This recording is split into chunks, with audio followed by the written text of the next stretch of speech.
Nakaupo ako dito sa aking mahiwagang upuan, di ba? Pa ganyan-ganyan lang. So ngayon, i-unboxing natin itong. So ito muna. Buksan natin.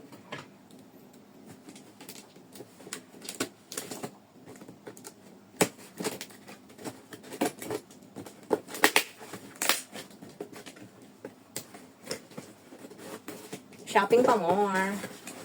Hindi muna ako mamimili ngayon kasi medyo mahal itong aking mga binili. Kaya limitahan natin yung ating. Kailangan may disiplina din tayo sa sarili natin kapag ka mga ganyang shopping.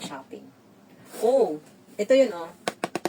Yung 360. Tapos, ito yung kanyang. Oh, ang bigat niya in fairness. Mukhang magandang klase to.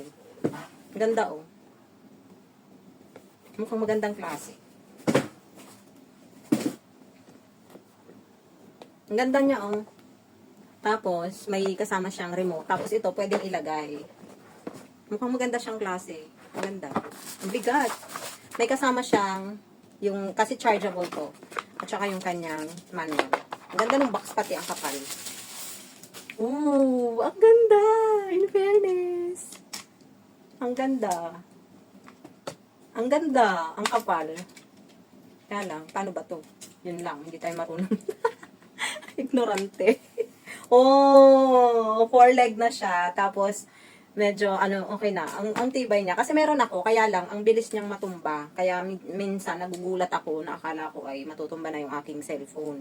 Kaya, bumili ako ng ganito. Medyo pricey nga lang, kaya lang, okay na din. At least, magagamit ko naman siya. Lalo kapag nasa labas ako. Ang ganda. Ang ganda. So, hindi tayo nabudol for today. Ipapakita ko sa inyo sa susunod na video yung paggamit nito. Ngayon kasi wala na akong time dahil magsusundo pa ako. Binuksan ko lang para maitapon ko na yung mga box. Sa next video, ipapakita ko sa inyo yung kung maganda ba siyang gamitin. Tapos ito naman yung kanyang 360. Kinakabit yun doon sa